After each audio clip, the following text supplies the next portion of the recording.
Olá, boa noite a você que acompanha a partir de agora o programa Em Off deste domingo. Nós vamos conversar hoje a respeito da economia no mundo, no Brasil, no estado de Pernambuco. E para isso convidamos dois economistas. Márcio Borba, que é economista, também presidente da Sociedade Pernambucana de Planejamento Empresarial, e Fernando Aquino, economista e vice-presidente do Conselho Regional de Economia. Vamos conversar a respeito da economia no mundo, no Brasil e em Pernambuco a partir de agora no programa Em Off, que já começou.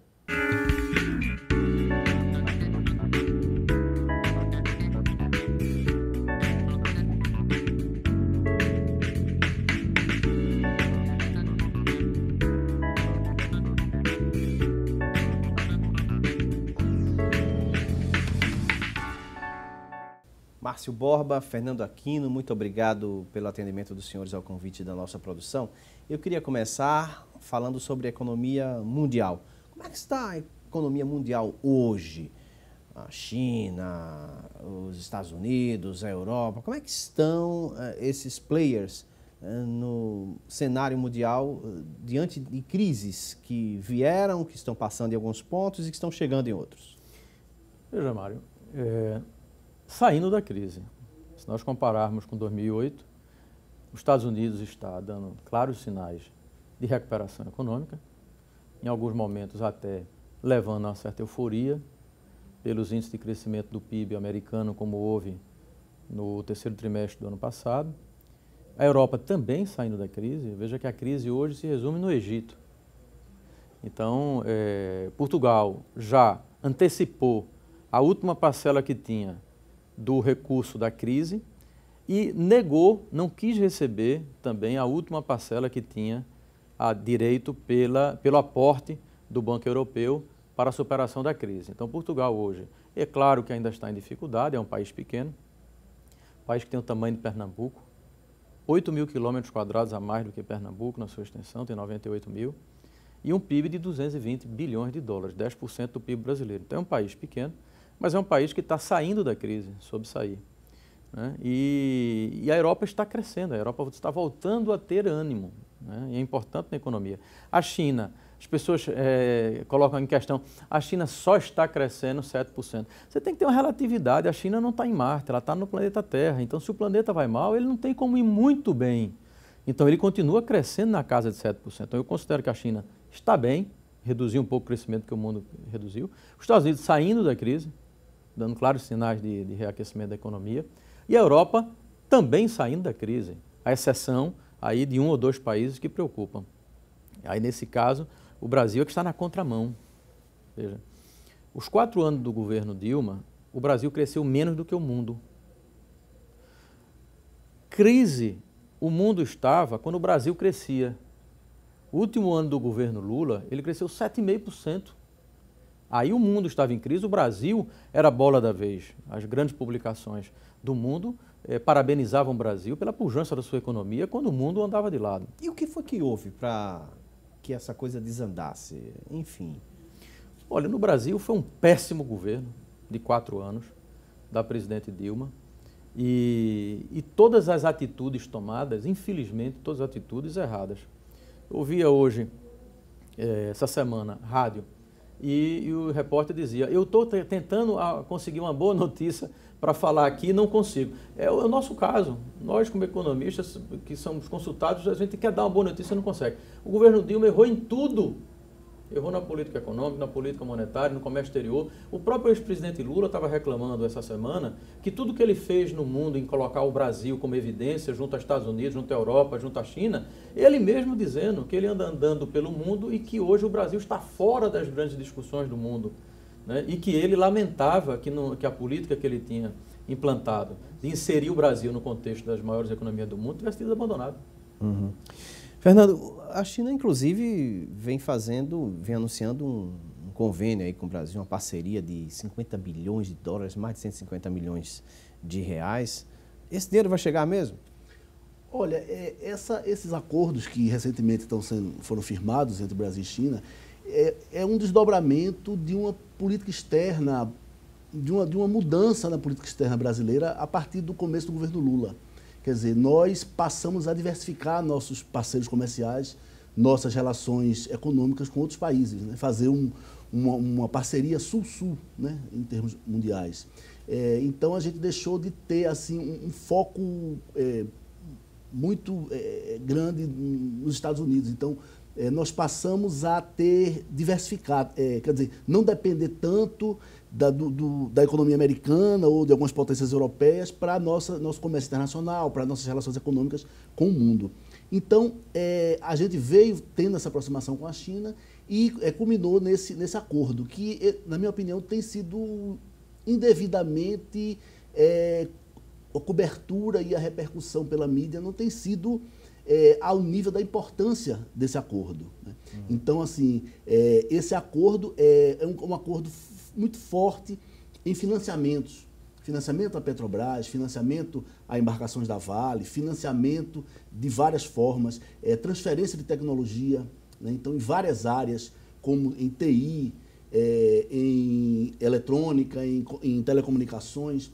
Então, é importante essa parceria. Quer dizer, a China identificou no Brasil um grande contingente de profissionais altamente qualificados nessas áreas e que poderia fazer uma parceria proveitosa com o Brasil no desenvolvimento dessas tecnologias.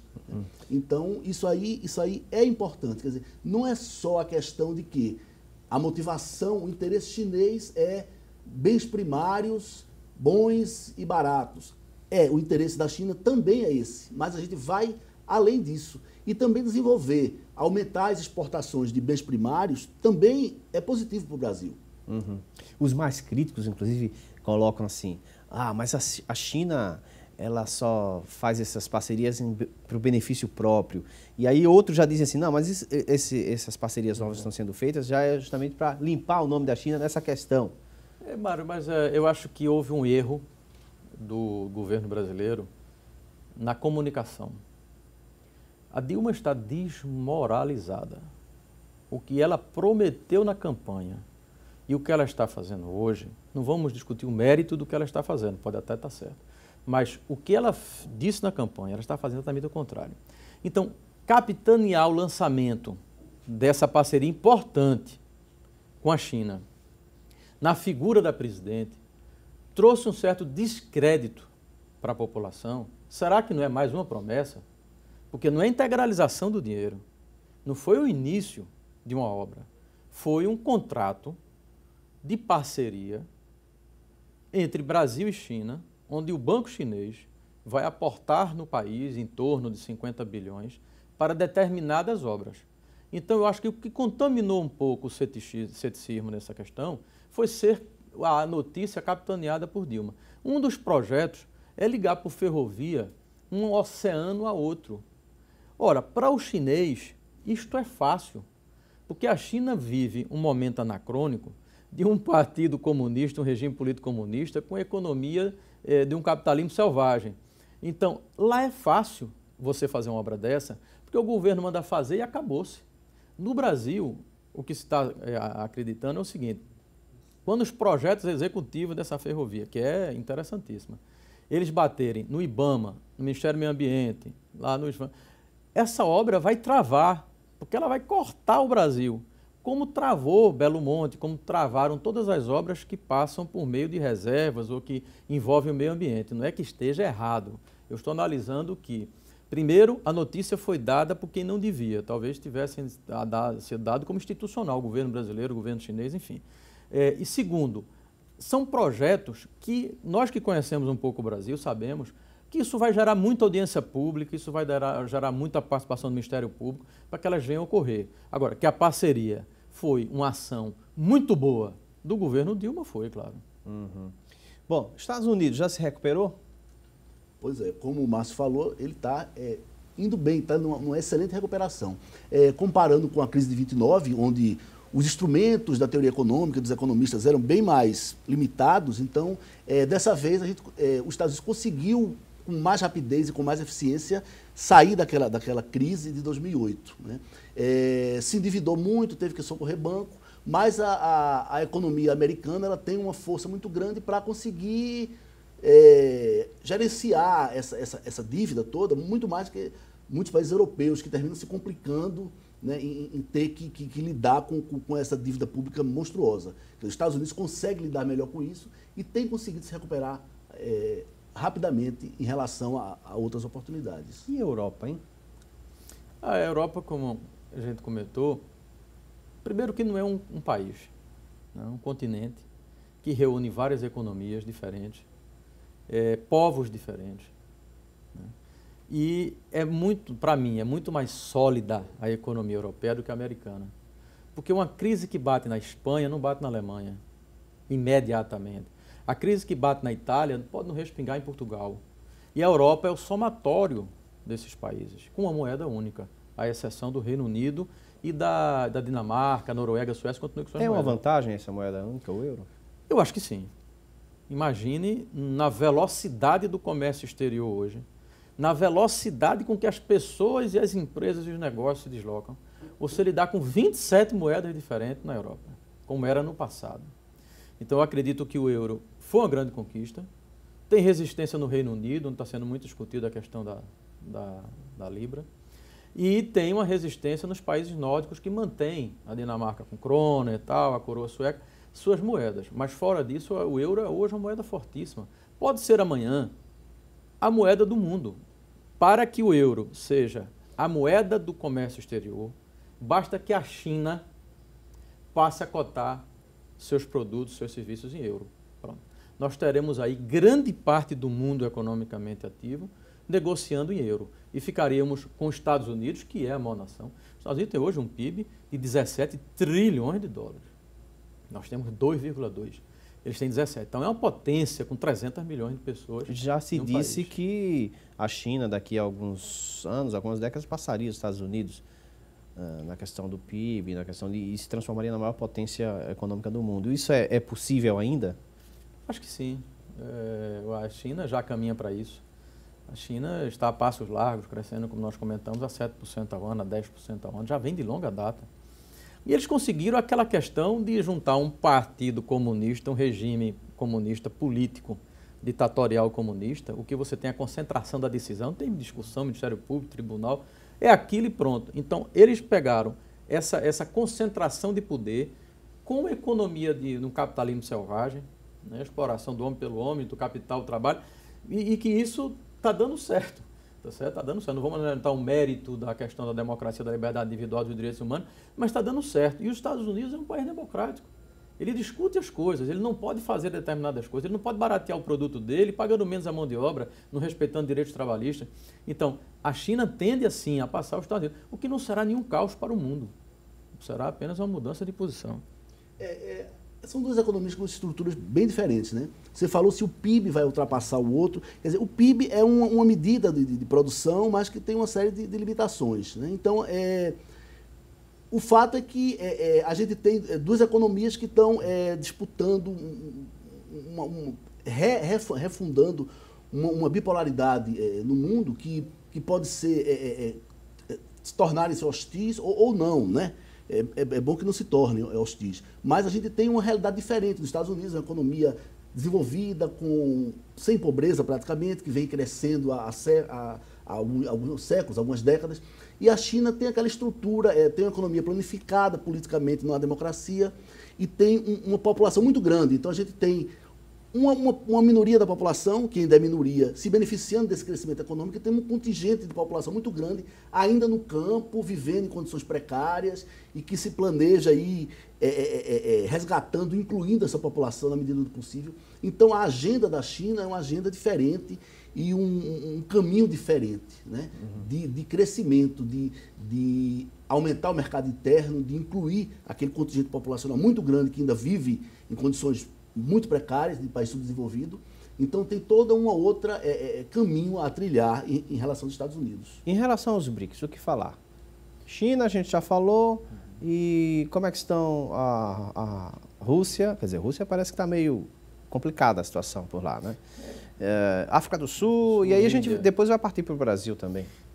Veja, eu considero que a união dos BRICS foi uma das boas coisas que aconteceram nos últimos anos na economia mundial. Tirar aquela polarização Estados Unidos, Europa e a China meio solta no meio. Hoje, o BRICS eu considero que é um dos grandes, vamos chamar assim, blocos, não geográficos, nem de nenhuma similaridade étnica, nem de língua, mas é um bloco econômico formado pelas nações que consideram-se em desenvolvimento e que será, sim, um peso importante na economia mundial. Fundou-se um banco agora, acho importante que isso... Tem a Índia também? A Índia, né? E com características assim, algumas vezes coincidentes, outras vezes não. O Brasil é a grande fazenda do mundo nesse contexto, né? O maior produtor de alimentos, o maior produtor de proteína.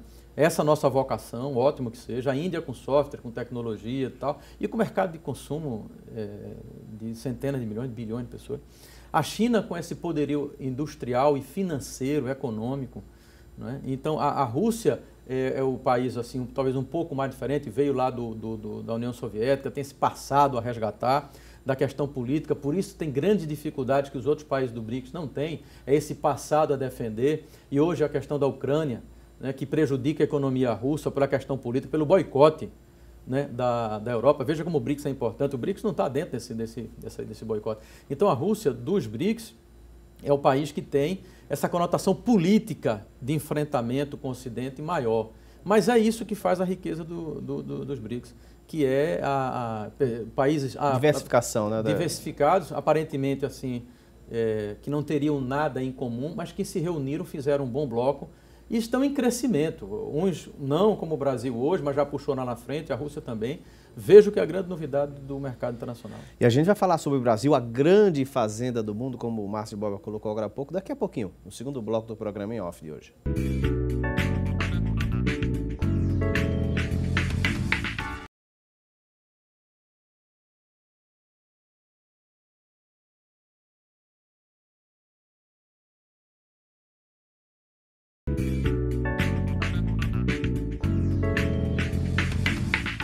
Chegamos ao segundo bloco do programa Em Off dessa noite, discutindo a respeito da economia mundial, do Brasil, do estado de Pernambuco, com Márcio Borba, que é presidente da Sociedade Pernambucana Empresarial, ou melhor, Sociedade Pernambucana de Planejamento Empresarial. E o Fernando Aquino, que é vice-presidente do Conselho Regional de Economia. Ambos economistas estão conversando conosco a respeito da questão econômica no mundo e no Brasil. Vamos para o Brasil? A grande fazenda do mundo. Um termo bonito esse, né? O Brasil tem essa característica, não foi nem algo assim que veio do planejamento estratégico do Brasil, apesar de sempre termos um viés agropecuário, mas foi a própria vocação, um país de uma extensão territorial imensa, de uma diversidade de clima imenso. Você tem soja no Rio Grande do Sul e tem soja no Piauí, então você tem como produzir a soja o ano inteiro. Você tem grandes campos para pecuária, você pode produzir no Brasil o boi a campo, o que hoje poucos países no mundo podem produzir pelo custo da terra e pelo custo de você fazer um boi a campo. O Brasil pode produzir. E outros segmentos do mundo. Então o Brasil será, como a gente diz em economia, ceteris paribus, tudo mais constante, o Brasil será a fazenda do mundo. Nós vamos produzir o alimento que vai alimentar o planeta. Já fazemos isso em vários segmentos. Então isso nos destaca no BRICS e nos destaca fora. Um dos grandes viés de crescimento do governo Lula, o presidente tem que ter sorte também, foi que as commodities brasileiras foram muito bem precificadas em determinada época, na década passada. Então a soja, o álcool, o próprio petróleo, outros segmentos, milho, tiveram preços hoje para ajudar um pouco mais a crise interna provocada, no meu entendimento, pela má gestão do governo federal das riquezas do país. As commodities estão com preço abaixo do que estavam anteriormente. Então o Brasil está perdendo divisas e a economia agrícola brasileira está perdendo resultado. Mas tudo isso é sazonal, é o mercado, isso é sazonal. Mas vejo com alegria que o Brasil seja hoje a fazenda do mundo e que produza, seja o maior produtor de alimentos. E isso não tem como reverter, porque você não vai crescer a Alemanha. Por mais que você faça alimentos geneticamente modificados, mas você não tem como crescer os outros países, a França, a Itália. E o Brasil tem como crescer ainda nas novas fronteiras agrícolas, como tem feito, e tem como aumentar muito ainda a produtividade do que produz com as novas tecnologias que demandam investimento e capital. Aí o governo é importante como financiador dessa tecnologia, né? Uma máquina que você vê nas reportagens, a máquina vem colhendo soja, já despejando no caminhão e plantando milho, a própria máquina. E só tem um ser humano ali dirigindo a máquina e o motorista do caminhão. Então você tem uma produtividade altíssima, você faz soja, depois faz milho e se quiser complementa com a pecuária de engorda. Então você tem uma economia muito pujante nesse segmento e também no segmento industrial, prestador de serviço e outros. Concorda? Olha, esse termo, a grande fazenda do mundo, é um termo poético, bonito e tal, mas assim, tem o seu lado negativo também, essa posição, essa condição, né? Quer dizer, a gente tem uma herança histórica de ser produtor de bens primários, né? A gente tem abundância de recursos naturais que nos permite produzir bens primários com vantagens comparativas, né? A um preço mais baixo do que nos outros países, de muitos outros países, mas isso aí termina que restringindo a nossa possibilidade de gerar empregos bem remunerados, né? Ou seja, o que caracterizaria um país desenvolvido seria ter uma população com empregos, com rendimento alto, elevado, né? E com padrão de vida alto. Então a gente tem no país, o que a gente tem? A gente tem no serviço público, tem empregos bem remunerados, tem alguns profissionais liberais, na área de saúde, na área jurídica, que são bem remunerados. Mas as oportunidades nas empresas de empregos bem remunerados são poucas, relativamente poucas. Então, esses segmentos bem remunerados são que produzem bens e serviços mais sofisticados. Se a gente produz minério de ferro, não agrega valor, tira lá do solo e exporta diretamente, ou farelo de soja, coisas desse tipo, né? Carne em bruto também, frango, a gente não vai gerar empregos bem remunerados, vai gerar muito pouco. Então, assim, eu acho que um desafio do Brasil seria começar a gerar empregos melhor remunerados. Porque o nível salarial básico do Brasil, a gente já avançou bastante nesses anos, né? Não só a nível de salário, como a nível de acesso a crédito. O Plano Real deu um acesso fabuloso a crédito aos trabalhadores e a política de valorização do salário mínimo que repercute na curva salarial da empresa, obviamente, né?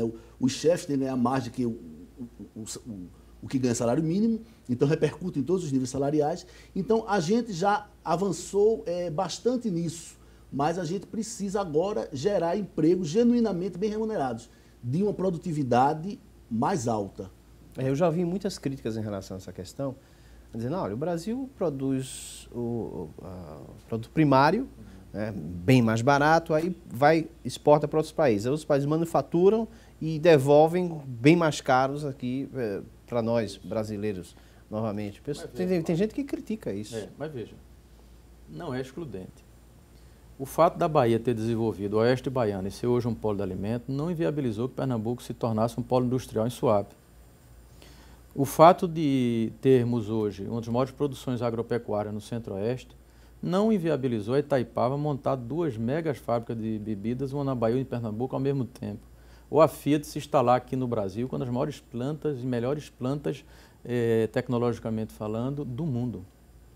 Então, o crescimento industrial do Brasil, ele não está atrelado ao crescimento agropecuário. Então, nós temos potencial para continuar nossa política de industrialização, que é antiga.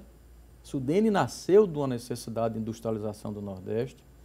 E podemos, em paralelo, tocar a política agropecuária, que aí sim nós não temos, entre aspas, concorrentes no mundo. Se eu vou fazer carro, o Jeep aqui em Goiânia, ótimo para Pernambuco e foi inserido no contexto automobilístico mundial. Mas a Fiat tem N concorrentes no mundo. Na hora que a gente produz boi a campo em Mato Grosso, nós não temos concorrentes no mundo pelo baixo custo de produção do boi a campo e que ninguém poderá mais fazer.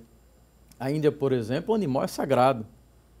Então, temos essas questões também religiosas que ajudam o Brasil na questão da produção de alimentos. Temos os produtos geneticamente modificados, que o Brasil está entrando nesse segmento. Também não entro no mérito se isso é bom ou ruim, mas o Brasil está aumentando sua produtividade. Então, eu defendo que o crescimento deste país fazenda não exclui que nós também tenhamos um crescimento industrial forte, comercial, prestador de serviço.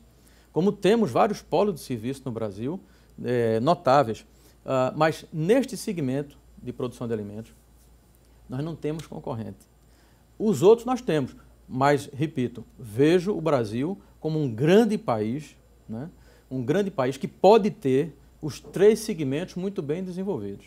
O setor industrial no Brasil vem reclamando da alta carga tributária, da falta de incentivos, enfim. Seria um momento também de incentivarmos mais a nossa indústria?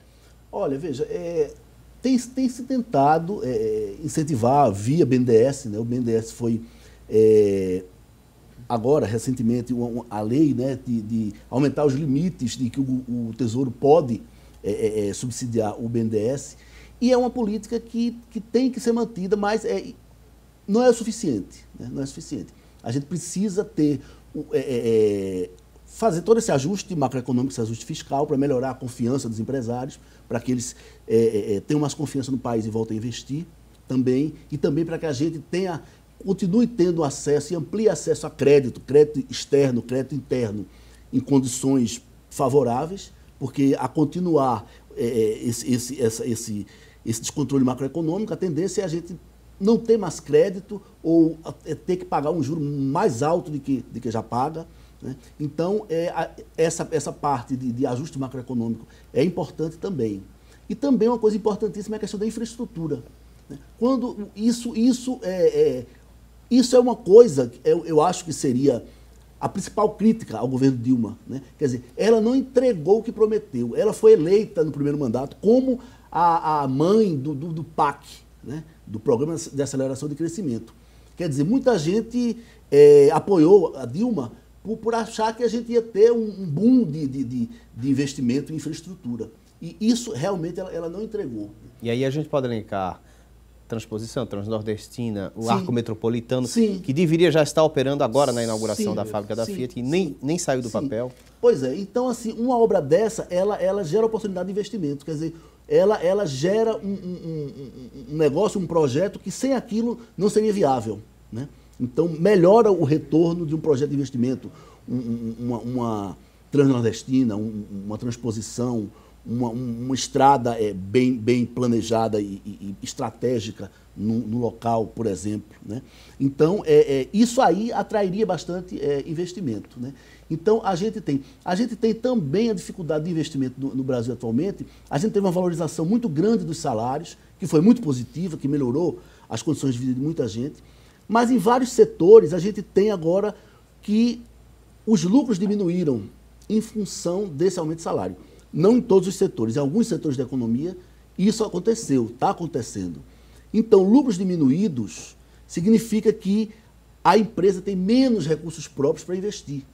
Então, se ela quiser investir, ela vai ter que captar recursos de terceiro, que tem um custo financeiro, vai ter que pagar juro. E isso inviabiliza muitos investimentos. Quer dizer, a empresa que teria recursos próprios, lucros retidos, para investir, ela agora não tem isso suficiente, vai ter que complementar com empréstimo. E isso aí termina inviabilizando uma série de projetos de investimento. Márcia. A indústria é grande prejudicada na economia brasileira, no meu entendimento. Você vai lá fora, você vê o IVA. Você compra um produto, vem lá no comércio, o IVA. Inclusive, se você é brasileiro, está na Europa, vai sair, você pode receber de volta. Você vai no aeroporto, apresenta as notas fiscais e o governo de onde você está saindo devolve o dinheiro. O turista não paga o IVA. Então, é o imposto de valor agregado. Você vai tributar o consumo. Eu acho justo. Aqui no Brasil se faz o inverso. Se tributa a indústria. O governo prefere tributar a indústria e ainda por cima cria mecanismos como a substituição tributária. Então, a indústria, além de pagar o seu tributo, antecipa o tributo do comércio e recolhe para o governo como agência de arrecadação. Então, basear a tributação na produção, acho que é um erro. Tributa-se também o consumo, mas no Brasil parece que se tem uma preferência em tributar a indústria. E isto, no meu entendimento, se perpetua por um viés errado, uma política errada do governo federal, em achar que é melhor para a Receita tributar uma indústria do que seus centenas ou milhares de revendedores. Mas aí é uma ótica tributarista do administrador da arrecadação de tributos e não do interesse da nação. E também porque as entidades patronais perderam muita força. A CNI no passado era um órgão respeitadíssimo, hoje é um órgão político.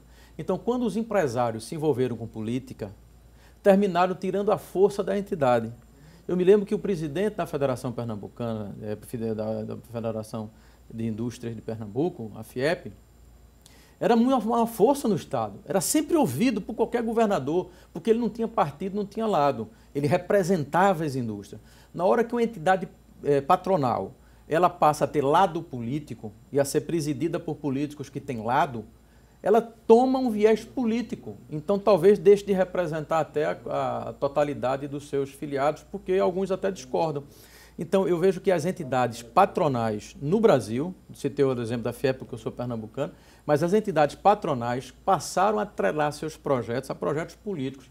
E aí eu acho que perderam a força que tinham, porque passam a ser apenas mais um grupo político a influir, e não o Sindicato da Indústria do Brasil, o Sindicato do Comércio, e por aí vai. A terceirização, essa questão do ajuste fiscal, terceirização, enfim, ela pode ajudar na economia do Brasil ou não? Olha, o que está por trás é a questão da especialização, né? Então, nós economistas sabemos que a especialização do trabalho, isso desde os primórdios da economia, que a especialização do trabalho aumenta a produtividade. Você vai produzir mais e melhor também, a qualidade também do produto. Então, se diz que o empresariado vai investir mais se for terceirizado. É uma das defesas. O empresariado vai ter possibilidade de terceirizar para ter um serviço melhor e mais barato. Quer dizer, isso aí o fator primordial e inicial é esse. Apesar de haver algumas críticas ao processo na prática. A questão da precarização do trabalho. Existe uma série de críticas a isso, mas assim, o que é importante a gente ter em mente é que isso aí favorece o aumento de qualidade, o aumento de produtividade. Isso significa produtos melhores e mais baratos, né? Que é bom para todo mundo. Márcio, concorda? Olha, a terceirização eu vejo como um viés, um atalho. A verdade é que a gente tem que reformar a legislação trabalhista brasileira. Nós não estamos na época de Vargas, há 60 anos atrás, quando os trabalhadores eram desorganizados, não tinham capacidade de mobilização econômica, financeira, política. E se não houvesse uma lei, simplesmente haveria uma classe patronal esmagando os trabalhadores. Eu acho que naquele momento foi muito bom. Hoje não precisa mais disso, é o contrário. Você tem sindicatos de empregados, muitas vezes, mais organizados que os sindicatos patronais. Uma grande capacidade de mobilização e capacidade financeira pela arrecadação do tributo sindical. Então, a terceirização veio tentar flexibilizar aquilo que o Congresso não teve coragem de flexibilizar, que é a legislação trabalhista. O custo do trabalho no Brasil é muito grande. E não vamos ser burros. Se um industrial pode comprar uma máquina por 2 milhões de dólares e dispensar 20, 30 trabalhadores, ele vai fazer. Agora, se ele tem uma mão de obra com mais flexibilidade, ele talvez pense 2 vezes entre fazer um investimento no mobilizado tão grande. O que está havendo é uma automação da indústria e de outros serviços muito grande para fugir do custo e da relação trabalhista. A terceirização eu vejo como boa no sentido de flexibilizar essa relação. Uhum. Bom, e aí essa discussão ainda vai levar um tempo, tem o ajuste fiscal também. Como é que os senhores vêm acompanhando essa questão do ajuste fiscal como um todo? É uma necessidade, né? Na verdade, a gente precisa ter um equilíbrio fiscal, né? Ter receitas e despesas adequadas para que a coisa não venha se aprofundar e a gente venha perder crédito, né? Não só o governo tem dificuldade, tem que aumentar mais os juros para captar recursos para a sua dívida, mas também as empresas, né? Então, a gente termina tendo uma dificuldade de crédito, um aumento de taxa de juros, perde grau de investimento, né, para poder ter investimento estrangeiro direto aqui dentro. Então, é melhor que seja feito antes e que se equilibre antes para que a gente tenha a história do soft landing, né, uma aterrissagem mais tranquila. E a gente vai, daqui a pouco, continuar discutindo ainda essa questão do ajuste fiscal no terceiro e último bloco do programa de hoje.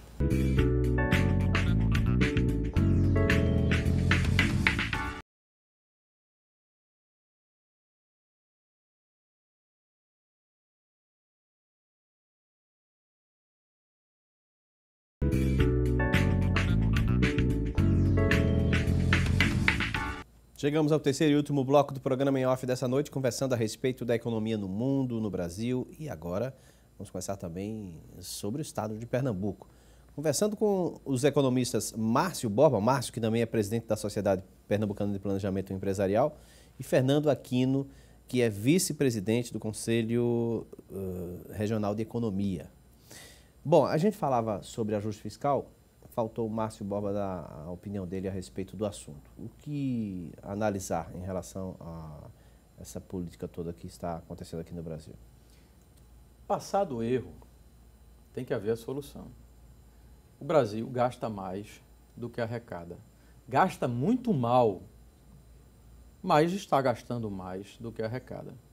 Primeiro, precisa parar de gastar mal, que é o que eu não vejo o governo se movimentando para isso.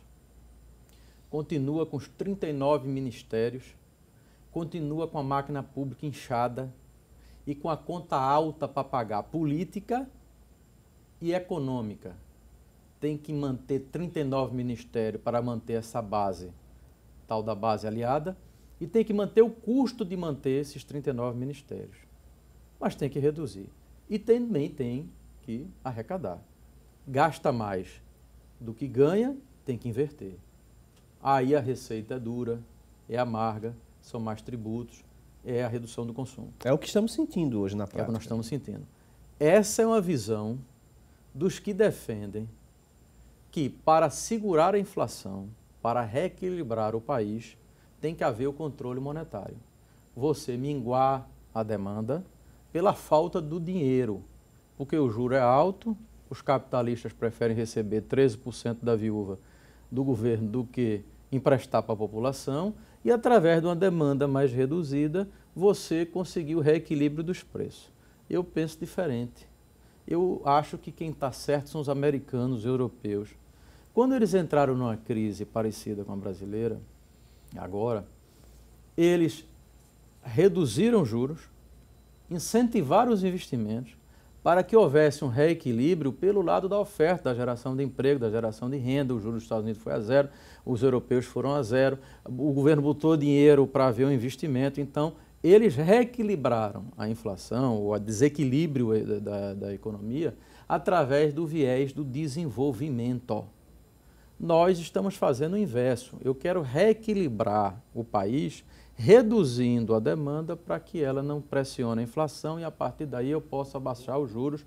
Até que isso aconteça, segundo os relatos do Banco Central, isso vai para final de 2016. Para que em 2017 a gente possa voltar a pensar em crescimento. Por enquanto, na sua opinião, se tivéssemos tomado o outro caminho, nós iríamos recuperar mais rapidamente? Nós iríamos recuperar com talvez menos trauma.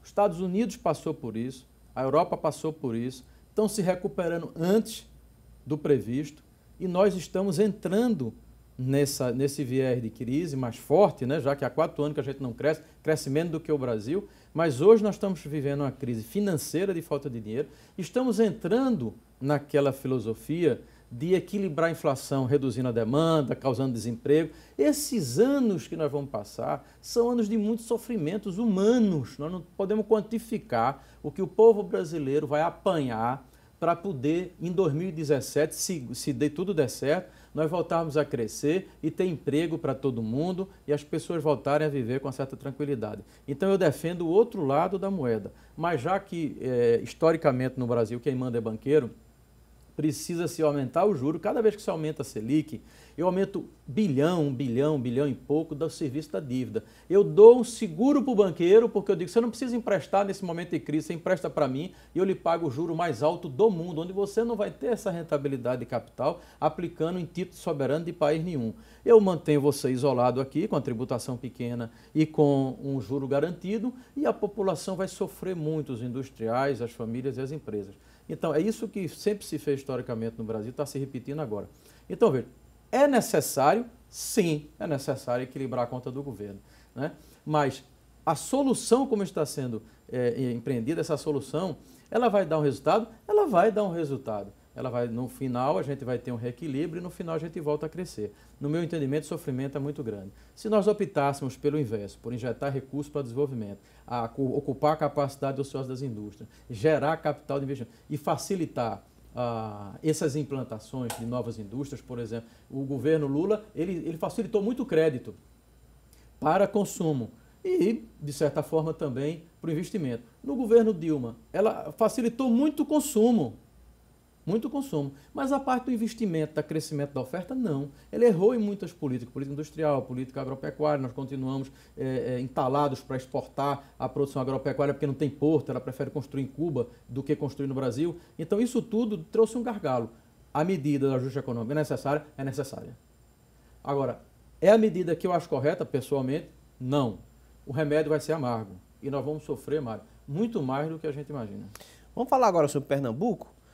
O Brasil, a gente já sabe, não deve crescer nesse ano de 2015. Aliás, já estão dizendo que vai ficar negativo, né? 2016 talvez dê uma zerada, 2017 comece a se recuperar, essa é a previsão inicial. E Pernambuco, como é que fica? Olha, assim, um estado, uma região dentro de um país, ele está atrelado à dinâmica do país. Quer dizer, se o Brasil está numa recessão, não cresce, então dificilmente não vai sentir em algum estado isso aí, né? Então a gente, Pernambuco, ele vende a maior parte do que produz para outros estados e compra a maior parte do que consome de outros estados. Então, se os outros estados, o país como um todo, está com a recessão, então a gente conjunturalmente tem dificuldades de vender também, porque não está encontrando a quem vender, né? Então a gente também não vai gerar emprego, não vai gerar renda para comprar. Então a gente fica também na recessão. Então, em termos de conjuntura, em termos de curto prazo, a gente está com a dificuldade que o país está. Agora, a gente tem uma perspectiva diferente, né? A gente vinha desde os começo dos anos 80 com a indústria estagnada, a indústria pernambucana, né? Estados como a Bahia desenvolvia, Ceará desenvolveu também, e a gente vinha com a indústria estagnada, e só agora, de poucos anos para cá, a gente retomou esse crescimento industrial, diversificação da indústria, né? Produção de bens sofisticados como automóvel, né? Então a gente... e isso foi com o auxílio da política, quer dizer, a política ela também é benéfica muitas vezes para a economia. Não é só como se comenta que atrapalha, que dificulta, muitas vezes atrapalha e dificulta. A refinaria foi uma decisão política do presidente Lula de instalar aqui em Pernambuco, em Suape, né? A decisão Mas hoje está atrapalhando. Não, eu falo a ideia inicial e da decisão inicial de instalar a refinaria, lá há uns anos atrás, né? A decisão de só comprar embarcações produzidas no Brasil foi uma decisão política também. Então a gente compra, até que seja mais caro, um pouco mais caro, embarcação produzida no Brasil, ao invés de comprar lá na Ásia, tá? Mas a gente vai adquirir qualificação, gerar emprego, gerar impostos, gerar renda e investimentos, etc. Então, esse estaleiro que veio para cá e outros que já estão vindo para cá, para Pernambuco, decorreu de uma decisão política de só comprar embarcação a Petrobras produzidas no país, né? É outra intervenção política. A montadora que veio para lá, também houve uma mudança de regras para que se conseguisse dar esse incentivo para essa montadora lá em Goiânia. Então, foi também através de mudança de regras e de incentivos políticos que a gente viabilizou a vinda de uma montadora para cá, né? E investimento atrai investimento. Então, vai surgir investimento dos fornecedores, de toda a cadeia de fornecedor dessas empresas, né? E de outras empresas que vão se aproveitar dos polos, como o polo de poliéster. Então, a gente faz uma petroquímica Suape, né? Para produzir matérias-primas para fibras de poliéster. Então, a gente cria toda essa dinâmica a partir de decisões e incentivos políticos também, né? E desencadeado isso, né, a gente teve também no interior do estado a BR Foods, que construiu plantas de produção de embutidos e também de laticínios. Então, assim, isso aí ressuscitou a indústria do estado e diversificou também a indústria do estado. A gente passou a não produzir só a indústria sucroalcooleira, que é muito forte ainda no estado, né, mas que tem decaído. Então a gente agora produz outra coisa além de açúcar e álcool, né? No setor agrícola, a gente no Vale de São Francisco, a gente conseguiu desenvolver uma irrigação eficiente e um cultivo de manga, de uva e de vinhos, que agrega valor à produção primária de uva. Então a gente conseguiu um polo no setor agropecuário eficiente lá no Vale de São Francisco. A bacia leiteira, a gente também estimula a bacia leiteira do Estado com essa indústria de laticínios da BR Foods que a gente tem lá no interior do Estado. Uhum. Então a gente, a economia pernambucana ela está passando por dificuldades. A gente tem uma paralisação das obras da refinaria, né?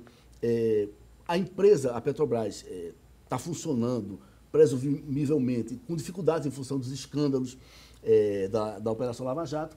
Mas não é só isso, a gente tem uma queda da demanda mundial de petróleo, né, em função dos Estados Unidos estar utilizando um substituto do petróleo, que é o xisto. Então, a economia mundial está com a demanda menor de petróleo. Então, o que se planejou uns anos atrás, a Petrobras, de investimentos para aumentar a capacidade produtiva, terminou resultando num planejamento excessivo. Então, a gente tem esse fator também dificultando, não só em Pernambuco, mas no Rio de Janeiro, nas plantas da Petrobras do Rio de Janeiro, principalmente Rio de Janeiro e Pernambuco, que a gente está com essa dificuldade em função da queda da demanda mundial de petróleo. Então a gente tem o escândalo da Lava Jato, que é o que mais se comenta, mas tem essa dificuldade também a nível econômico mundial, que é a queda na demanda do petróleo. Inviabiliza o pré-sal isso aí? Olha, quando a gente tem a queda da demanda mundial, então isso torna mais lento o processo, né? Não inviabiliza, isso aí é uma questão que vai se resolver e vai se retomar, provavelmente, né? Mas isso dificulta a velocidade de implementação dessas coisas. Uhum. A extração de petróleo, ela, como quase tudo no mundo, mas ela é diretamente proporcional ao preço do barril, porque tem algumas extrações que são mais baratas, outras que são mais caras. Você tirar a água lá do fundo do oceano, é mais caro. No curtíssimo prazo, no meu entendimento, se a decisão de explorar o pré-sal fosse hoje, talvez o governo brasileiro não tivesse feito, porque o barril de petróleo está rodeando $50, quando ele normalmente era 100 e poucos dólares.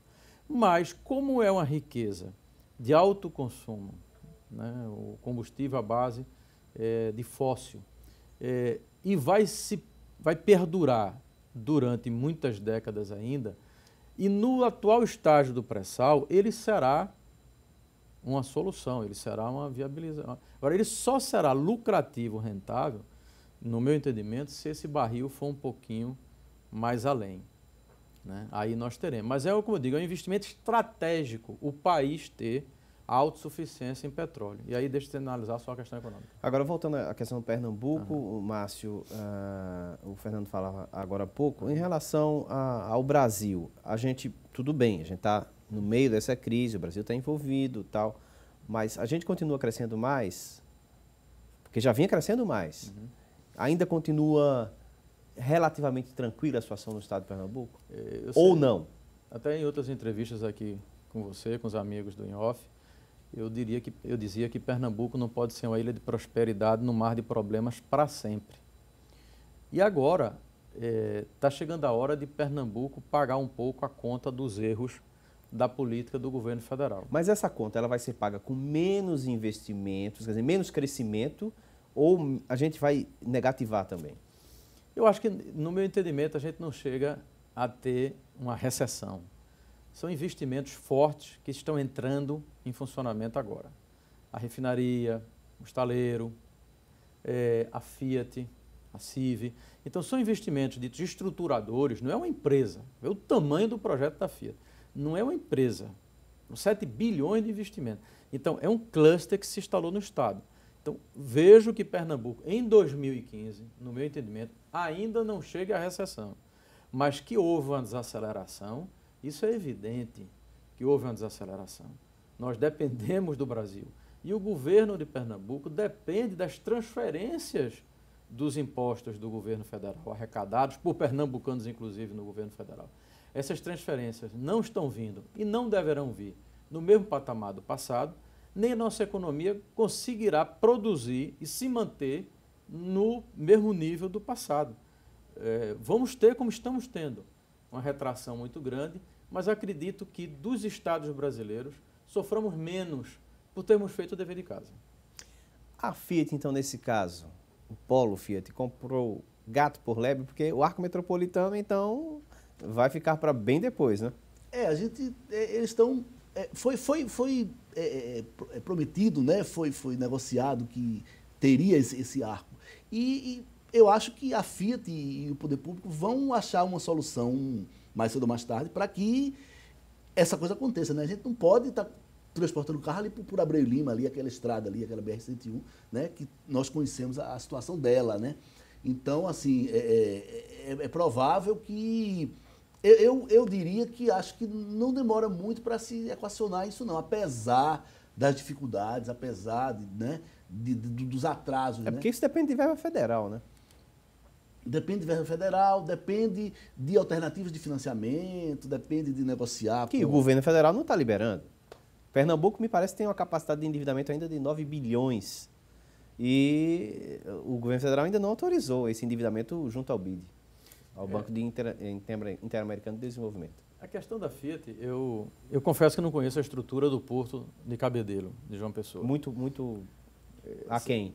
Eu ouvi falar que a Fiat, inclusive, sondou isso. Isso. Mas quando chegou e que viu, não tinha condições. A estrutura do porto de João Pessoa, do porto da Paraíba, se fosse uma estrutura razoável, nós já iríamos perder essa questão já teríamos perdido a questão da escoamento da produção, porque realmente não tinha condições da Fiat. Como me parece que lá o problema maior do que o arco metropolitano, o arco deverá sair, se através do governo federal, de uma PPP, com recurso adiantado da Fiat, enfim, alguma coisa vai acontecer, porque precisa se tirar a produção da Fiat de dentro da região metropolitana do Recife, bem como de tudo que vem de lá de cima. Tudo que vem de lá de cima, do Ceará, do Rio Grande do Norte, não sei, passa por dentro da região metropolitana, engarrafando mais ainda. O arco metropolitano, não só a Fiat, mas toda a carga passaria por fora da região metropolitana. Então é um investimento estratégico. E a Fiat também teve a mão do presidente, teve principalmente a mão do presidente Lula para pô-la em swap. E Eduardo para convencê-los aí para Goiânia e desenvolver o litoral norte pernambucano. Então até politicamente acredito que saia.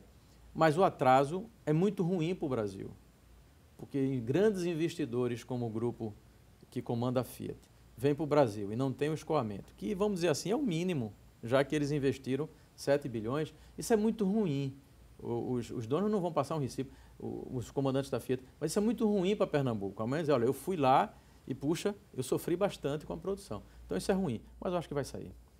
Estamos encerrando o programa, temos mais ou menos 1 minuto para cada um, para as considerações finais. Fernando Aquino, muito obrigado. Fernando Aquino, vice-presidente do Conselho Regional da Economia, o que levar como mensagem ao nosso telespectador? Eu queria agradecer ao convite seu, Mário, né, a presença aqui do Márcio também, debatermos juntos, né, e ao telespectador que está nos assistindo. E o foco da gente maior seria a economia pernambucana mesmo, né? Então, assim, nós vivemos aqui, nós somos aqui do estado.